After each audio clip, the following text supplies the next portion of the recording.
नगर निकाय चुनाव को लेकर के शंखनाद हो चुका है और लगातार लोग मुद्दों पर बात कर रहे हैं। अभी कुछ जगहों पर प्रत्याशी घोषित कर दिए गए हैं, लेकिन अभी हरदोई में पूरी तरीके से प्रत्याशियों के घोषित करने की प्रक्रिया चल रही है और चर्चाओं का बाजार गर्म है। और इन्हीं चर्चाओं के बीच में हमने कुछ लोगों को अपने साथ यहाँ जमा किया है। उनसे जानेंगे कि आखिर इस बार का क्या मुद्दा क्या रहने वाला है और किस तरीके से आने वाली नगर निकाय की सरकार बनने वाली है। भारतीय जनता पार्टी सत्तासीन पार्टी है और विपक्ष में कांग्रेस और बहुजन समाज पार्टी है।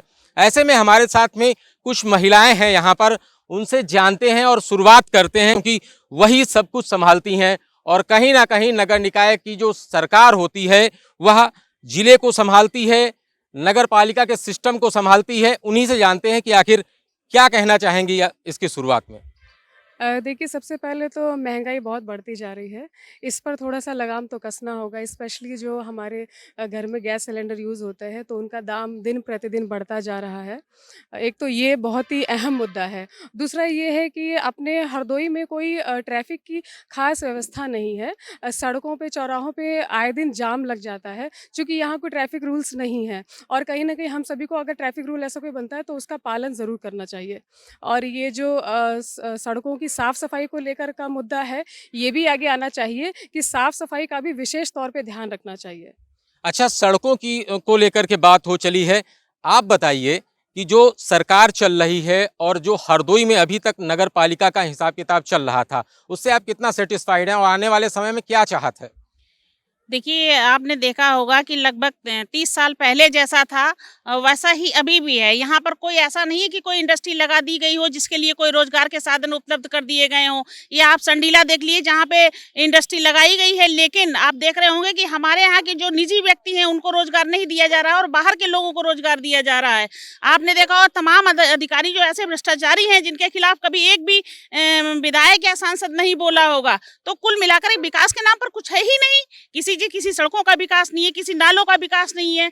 आपने देखा होगा अभी पिछली बार जब दीक्षा जैन स्वयं नालों की सफाई के लिए गाड़ी लेकर फिर रही थी, उनके साथ में मधुर मिश्रा जी भी साथ में फिर रहे थे। लेकिन हमारा कहने का मतलब जब डीएम एसडीएम नाली साफ करवाएंगे तो इनका क्या काम है। अच्छा, बड़ी बात आप कर रही हैं। जैसा आपने कहा कि योगी जी तो कहते हैं कि हमारा बुलडोजर चल रहा है और कहीं ना कहीं भ्रष्टाचार पर हमने लगाम लगा दी है। इस पर आप क्या कहेंगी?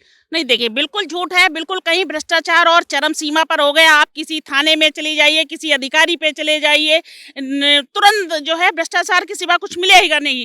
और रही बाबा जी के बुलडोजर की बात, तो मैं ये कहना चाहूंगी कि बाबा जी का बुलडोजर सिर्फ गरीबों पे चल रहा है और अमीरों को बढ़ा रहा है। ओहो, बड़ी बात कही है इन्होंने। और इस बड़ी बात के साथ में हमारे साथ में कुछ विद्वान लोग हैं, हम उनसे जानते हैं। सर, बुलडोजर चल रहा है और नगर निकाय चुनाव आ गया है, क्या कहना चाहेंगे? क्या चाहत है इस नगर निकाय चुनाव से आपकी? देखो, हमारा कोई नगर चुनाव में कोई वो है नहीं कि हमारा देहाती क्षेत्र है, इसलिए आप तो देहाती क्षेत्र में क्या विकास को लेकर के समस्या आपको नहीं आती है? वहां पर देहात में क्या स्थिति है आपकी? देहात में ये है कि पानी का निकास आज़ाद नगर में पानी का निकास सही नहीं है और कोई वहाँ कोई साफ सफाई नहीं होती, कोई मतलब कोई कभी कुछ होता ही नहीं है।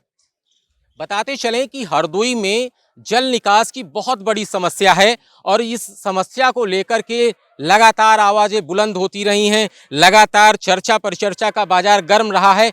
लेकिन बरसात में ये कटोरे की तरह बसा हरदोई पूरी तरीके से जलमग्न हो जाता है और लोगों को निकलने में। हमारे साथ अधिवक्ता हैं, हम उनसे जानेंगे। सर, क्या कहना चाहेंगे? आपने नगर पालिका को बहुत नज़दीक से देखा है, थोड़ा बताइए। दरअसल शहर में एक मुख्य समस्या है जल निकासी की और ट्रैफिक की। यहाँ पर मंगलीपुरवा फाटक पर ओवरब्रिज की आवश्यकता है। यहाँ सैकड़ों ट्रक खड़े रहते हैं और वहाँ पर जो निवासी गण हैं उनको बहुत कठिनाइयाँ होती हैं। जैसे कोई बीमार हो जाए, गेट बंद है, 50 ट्रक खड़े हैं, उधर मील भी बने हैं। यह बाईपास का मुख्य मार्ग है, ये पिहानी चुंगी तरफ से।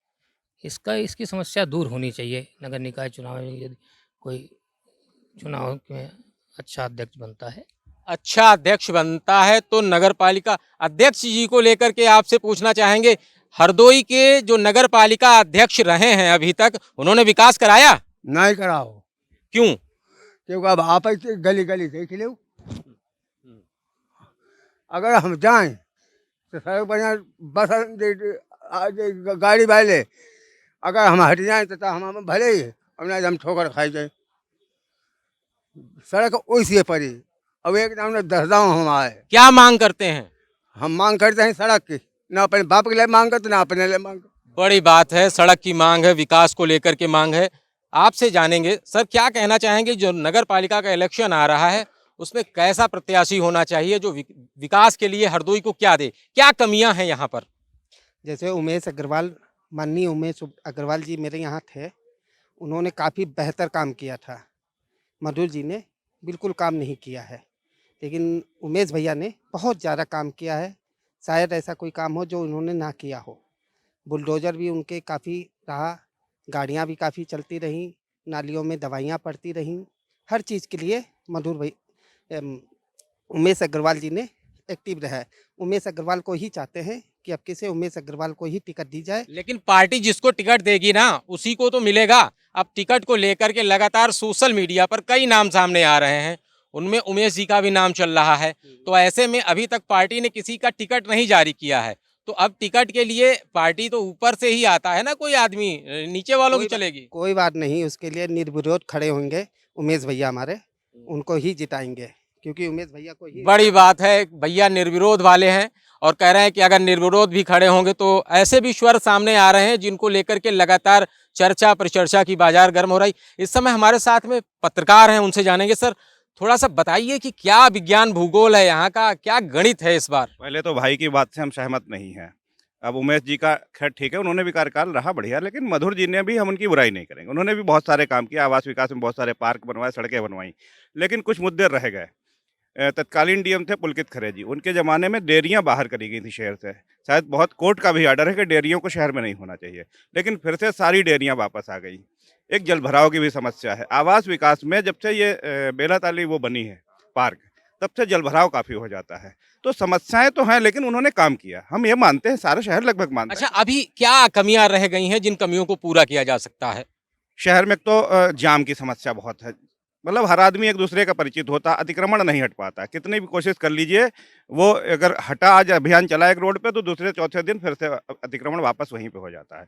एक तो ये हो गई, बाकी जल भराव की समस्याएं हैं। डेयरियां अगर वापस हो जाएं, अगर जो भी अब नया अध्यक्ष बने, हमारी तो मांग है कि डेयरियों को वापस बाहर करा दिया जाए, बहुत गंदगी होती है। अतिक्रमण की समस्या है और अतिक्रमण को लेकर के लगातार आवाजें बुलंद होती रही हैं, जिला प्रशासन से भी कहा जाता रहा है, लेकिन अतिक्रमण की समस्या का हल अभी तक नहीं हो पाया है।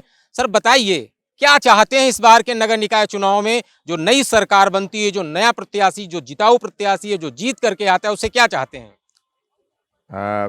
बिल्कुल ठीक बात है। दरअसल हरदोई में जो अभी तक नगर निकाय से संबंधित सबसे बड़ा मुद्दा है, वो पूरे नगर का जल जो है वो नगर में ही, इधर की गली का पानी उस गली में जाता है, उस गली का पानी उस सड़क में जाता है और फिर घूम फिरा कर वो शहर में ही जाता है। कहीं कोई बाहर आप देखें, कोई इसका एक प्रॉपर ड्रेनेज नहीं है कि बाहर निकाल रहे हो कहीं शहर से या कोई ऐसी जगह हो। तो ये एक मुख्य मुद्दा हो सकता है, ये मुख्य मुद्दा है। हरदोई की ज़रूरत है कि बाहर इसका पानी का निकास हो पाए। बाकी मुझे लगता है हरदोई नगर पालिका आस पड़ोस के, अगर आप किसी और जनपद में जाएं तो साफ़ सफाई में किसी से पीछे नहीं है। और थोड़ा ये है कि सड़कों पर ये जानवर छुट्टा घूम रहे हैं, इन पर रोक हो। आए दिन एक्सीडेंट होते हैं, ये एक प्रमुख समस्या है। और मैं तो कहूँगा कुछ देर और इंतजार करिए, हरदोई का नगर पालिका चेयरमैन तय हो जाएगा। बड़ी बात है कि अभी कुछ देर में नगर पालिका के अध्यक्ष के नाम की, यानी जो प्रत्याशी है, लड़ाऊ प्रत्याशी है, उसको सामने ला दिया जाएगा।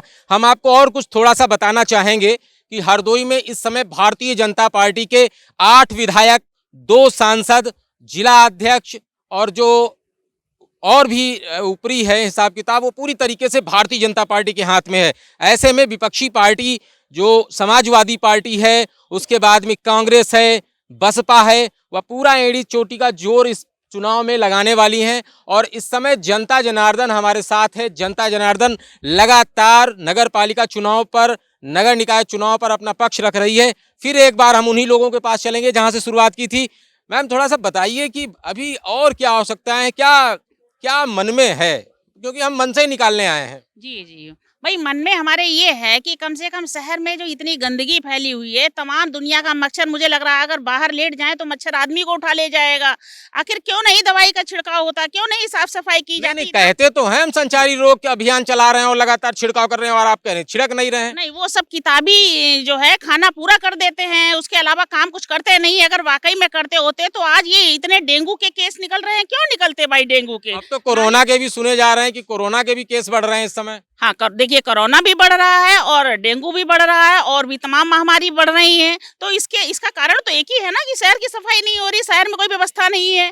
जब व्यवस्था ही नहीं है तो बीमारी तो फैलेंगी ही फैलेंगी। इतना व्यवस्था नहीं है, मेरा कहने का मतलब इतना बजट आता है, जाता कहाँ है? वो बजट तो खर्च ही नहीं किया जाता है। छिड़काव होता है, कहना है नहीं लोगों नहीं, का। वो सिर्फ एक कागजी कार्रवाई है। जरा सा पानी छिड़क देते हैं जहाँ तहाँ और बता देते हैं पूरे शहर में हमने कर दिया है। अरे नहीं, कल हमने देखा था भाई, धुआं निकल रहा था बहुत, रोड पे धुआं ही धुआं दिखाई दे नहीं, रहा था। आपने देखा होगा वो धुआं, आपने सड़कों पे देखा होगा कि सड़क पे थोड़ा सा उन्होंने निकाल दिया। क्या आपने कभी किसी गली में देखा है? गली गली जाते हुए गलियों में जो कूड़ा डाला जाता है, क्या उसकी व्यवस्था है? क्या वो जो गाड़ियां पहले चलाई गई थी कूड़ा देने के लिए, क्या वो गाड़ियां उपलब्ध है? नहीं है। कहाँ गई वो गाड़ियां? क्यों नहीं कूड़ा उठाया जाता? क्यों नहीं साफ सफाई है? समस्या बहुत बड़ी है और आपको पता है कि समस्या को लेकर ही आप लोग आवाज बुलंद करते हैं। हमने बहुत ज्यादा जो है नगर पालिका का साथ देना चाहा, लेकिन लोग अभी भी चिल्ला रहे हैं। आप बताइए मैडम, क्या कहना चाहेंगे कि समस्या का समाधान हो रहा है या फिर जैसा ये कह रही वैसे ही है? देखिए, समस्या का समाधान कुछ हद तक हो भी रहा है और कुछ चीज़ें अभी हैं जिनमें काम करने की बहुत ज़्यादा ज़रूरत है। समस्या का समाधान हो रहा है? नहीं, समस्या का समाधान तो देखिए बिल्कुल भी नहीं हो रहा है। ये तो क्या सिर्फ कह रहे हैं? कागजी कार्रवाई है। सुनिए, नहीं, कुछ हद तक हो रहा है जैसा। फिर आप बताइए। नहीं नहीं, बताइए क्या हो रहा है? बताइए, जो हम लोग अपने घर से कूड़ा निकालते हैं उसको कहाँ डालने जाएं? बताइए, क्या जो गाड़ियां पहले चलाई गई थी वो क्या आती है आपके गेट पे? नहीं आती आती हैं। बताइए। हाँ, वही सब चीज़ें जो है, कुछ एक आध ऐसी चीज़ें हैं जिनमें काम नहीं हो रहा है और उसी के लिए हम लोग कोशिश कर रहे हैं कि ये काम हो जाए। जो कमियां इस बीच नहीं हो पाई इन 5 सालों में, आने वाले आगे 5 सालों में वही कमी हम चाहते हैं पूरी हो जाए, जिससे कि हमारा हरदोई भी, जैसे बड़े बड़े शहरों में हम जब जाते हैं तो हमारा भी मन करता है कि हमारा हरदोई भी ऐसे ही चमकना चाहिए। हरदोई की सड़कें ऐसी चमकती क्यों आप नहीं क्या है? कहना चाहेंगे? हम भी यही कहना चाहेंगे कि सही बात है, गंदगी की कोई साफ सफाई की कोई व्यवस्था नहीं है, नगर पालिका ने कुछ नहीं आपके दरवाजे पर क्या कूड़ा उठाने वाला आता है? नहीं नहीं, कोई गाड़ी नहीं आती। आप अभी भी गलियों में जाके देखिए बामन चुंगी की, तमाम लोग मोहल्ले के जितने भी सब कचरा वहीं डाल रहे हैं। आखिर ये क्या कर रही है नगर पालिका अगर इस तरीके का हो रहा है? सड़कें नगर खोद दी पालिका गई हैं, नगर पानी आने वाला है, पानी आ रहा है, होली तक आएगा, दिवाली तक आएगा, सब निकल गया, अभी तक पानी की कोई व्यवस्था नहीं है। पानी नहीं आया है, सड़कें खुद ही पड़ी हैं। ये जो है ये उज्ज्वला योजना और कई योजनाओं को लेकर के, हर घर जल को लेकर के चर्चा हो रही है। मतलब हरदोई की हर गली में इस समय खुदाई हुई पड़ी है, पाइपलाइन डाल दी गई है, आपके घर में एक नल भी लगा दिया गया है, लेकिन अभी उसमें पानी नहीं आया है। बाबा, क्या कहना चाहोगे? हम मतलब तो जहे कहा थे हाँ। नल लगे, हाँ, अब खुदाई हुई गई, अच्छा, और पानी बूंद भर नहीं अब तो जाकर समर लगे थे अपने सब नहाई धोई लेते। अच्छा, हाँ, नहीं तो नहीं तो उसे ही बैठे रहे, ब्राह्मण आदमी बिना पूजा करे बैठे रही, बिना पर खाना खाए। बड़ी समस्याएं हैं और इन समस्याओं को लेकर के लगातार हम लोगों के बीच पहुंच रहे हैं। सर, थोड़ा सा ये बताइए कि मतलब बहुत सारे विकास की आवश्यकता है अभी हरदोई में, और कहीं ना कहीं चुनाव इसीलिए होते हैं और हर बार हम लोगों को जिताते हैं, बढ़ाते हैं, लोग आते हैं नए। अब क्या मांगे हैं ऐसी जो और ज़्यादा करने की ज़रूरत है? हरदोई में और विकास की क्या आवश्यकता है? देखिए, ऐसा है कि हम लोग अगर इस शहर को अपनी तरीके से साफ सफाई रखें, घरों से निकलें और सही जगह पे सही टाइम के हिसाब से कूड़ा डालें, तो अच्छी तरीके से रोडें साफ रहेंगी, गलियां साफ रहेंगी। थोड़ा हम लोगों को खुद ध्यान रखना पड़ेगा। इनकी भी बात सही है कि सिस्टम के साथ में हमको भी सुधरने की आवश्यकता है। हम इस पूरे कार्यक्रम को एक बार और थोड़ा सा विस्तृत करना चाहेंगे। हम आपको बताना चाहेंगे कि शहर में विकास हुआ है, लेकिन अभी और सारे विकास की आवश्यकता है। पानी के निकास की आवश्यकता है, शहर में अच्छी लाइट की आवश्यकता है, शाम होते ही गलियों में अंधेरा नहीं दिखना चाहिए। जो सड़कें खुद ही पड़ी हैं उन्हें फिर से सही करने की आवश्यकता है। और अब की बार के नगर निकाय चुनाव में कहीं ना कहीं इन्हीं मुद्दों को लेकर के अब बात की जा रही है। हम आपको दिखाना चाहेंगे कि हमारे साथ में काफ़ी सारे लोग हमारे साथ जुड़े हुए हैं और हम उनसे चर्चा कर रहे हैं। इस परिचर्चा को और भी विस्तृत करने की, शिक्षा को लेकर के क्या कहना चाहेंगे सर? शिक्षा को लेकर के लगातार चर्चा होती रहती है, क्या कहना चाहेंगे उसको? हम शिक्षा के संबंध में ये कहना चाहते हैं कि नगर में जो सरकारी व्यवस्था है उसमें शिक्षकों की बहुत बड़ी समस्या है। जैसे कि राजकीय इंटर कॉलेज हरदोई में तमाम शिक्षकों के पद रिक्त हैं और उनको कई वर्षों से नहीं भरा गया है, तो हमारा जनप्रतिनिधियों से अनुरोध है कि वो राजकीय इंटर कॉलेज में शिक्षकों की व्यवस्था कराएं और राजकीय इंटर कॉलेज की जो आधी पड़ी बिल्डिंग है, अगर उसको मुख्यमंत्री के सामने अपना निवेदन प्रस्तुत करें तो माननीय मुख्यमंत्री जी उस बिल्डिंग को अवश्य बनवा देंगे, ये मेरा पूर्ण विश्वास है।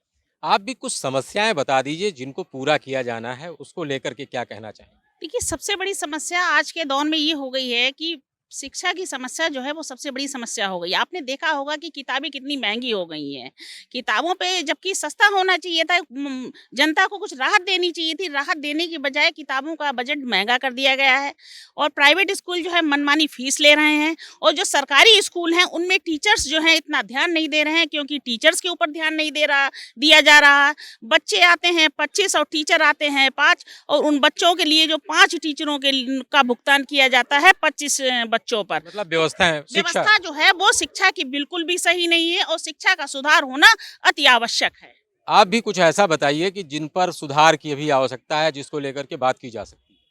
सुधार अगर शिक्षा विभाग को लेके बात करें तो शिक्षा विभाग में सुधार होना बहुत बाकी है, क्योंकि जितने भी यहाँ पे गवर्नमेंट एम्प्लॉयज़ हैं वो सब यही चाहते हैं कि हमारे स्कूलों के बच्चे प्राइवेट स्कूल में पढ़ें, पब्लिक स्कूल में पढ़ें, कोई गवर्नमेंट स्कूल में भेजना नहीं चाहता है। उसका रीज़न सिर्फ यही है क्योंकि वहाँ पे मिड डे मील मिलता है, उनको खाना मिलता है, स्कूल से ड्रेस मिलती है और उनको बुक्स मिल जाती हैं। तो मैटर ये नहीं करता है, हर गार्जियन चाहता है कि हमारे बच्चे को शिक्षा दी जाए, उसको पढ़ाई में उसका कितना ध्यान लग रहा है, कितना उसको क्या पढ़ाया जा रहा है, ये चीज़ मैटर करती है। तो अगर इस पे काम किया जाएगा तो बहुत हम लोगों के लिए तो ख़ास तौर से बहुत अच्छा रहेगा। स्पेशली एनसीईआरटी की जो बुक्स हैं उनमें इतनी ज़्यादा आपको बताइए इतनी महंगाई कर दी है कि जो गरीब आदमी है, जो मिडिल क्लास के लोग हैं, देखिए अपनी हरदोई में मिडिल वर्ग की संख्या बहुत ज़्यादा है, अमीरों की संख्या कम है और गरीबों की संख्या भी शायद ज़्यादा है। तो उनका ध्यान रखते हुए एटलीस्ट जो किताबें हैं उन पे इतना संशोधन कर दीजिए कि गरीब आदमी भी अपने बच्चे को अच्छे स्कूल में पढ़ा सके। तो ये चीज़ नहीं है, इसमें प्लीज़ मेरी रिक्वेस्ट है कि ध्यान ज़रूर देना चाहिए। आपके किचन की क्या हालत है ये बताइए, और तो सब बातें चलती रहेंगी। अब किचन की हालत तो यही है कि हर चीज़ महंगी हो रही है। गैस सिलेंडर भी इतना महंगा कर दिया है कि जो मिडिल क्लास फैमिली के लोग हैं वो ले ही नहीं सकते हैं। उन्होंने उज्ज्वला योजना तो चला दी, घर घर सिलेंडर पहुंचा दिया, अब इतना कॉस्टली कर दिया कि वो ले ही नहीं पा रहे हैं। तो इसमें भी सुधार होना चाहिए, पढ़ाई को लेकर भी सुधार होना चाहिए, किताबों में भी मतलब थोड़ा सा रियायती करनी चाहिए, बहुत कॉस्टली हो गई हैं। और गवर्नमेंट स्कूल में टीचर्स का कोई अच्छा रोल नहीं है, ना बच्चों वहाँ पढ़ पा रहे हैं, सिर्फ वहाँ खाना। कुछ कहोगे, क्या कहना चाहते हो? कहना चाहेंगे जैसे अभी मैम ने बताया कि शिक्षा के बारे में गरीबों का, तो अब जैसे आप ही जैसे हम अभी कुछ दिन पहले सफ़र कर रहे थे, लखनऊ जा रहे थे, तो उसमें मैम की जैसी कुछ अध्यापिकाएं थी, तो उनको देखकर नहीं लगता था कि वो शिक्षिका हैं। अगर हम लोग खुद नहीं जागरूक होना चाहते, अगर अपने जैसे अपने बच्चों को रखते शिक्षा देते हैं, वैसे अगर गरीबों के बच्चों को भी पढ़ाएं तो भी अच्छा पढ़ सकते हैं, अच्छा जा सकते हैं। शिक्षिका थी लेकिन बच्चों के लिए कुछ नहीं सीरियस थी। और जैसे मैम ने भी बताया, बहुत सारी समस्याओं के साथ में बहुत अच्छा सिलसिला रहा और बहुत सारी बातें हरदोई के नगर निकाय चुनाव को लेकर के हमने की। काफ़ी सारे लोगों ने हमारे साथ में अपना वक्त दिया। हरदोई से नगर निकाय चुनाव की इन बातों के साथ में TV9 के लिए आदर्श त्रिपाठी,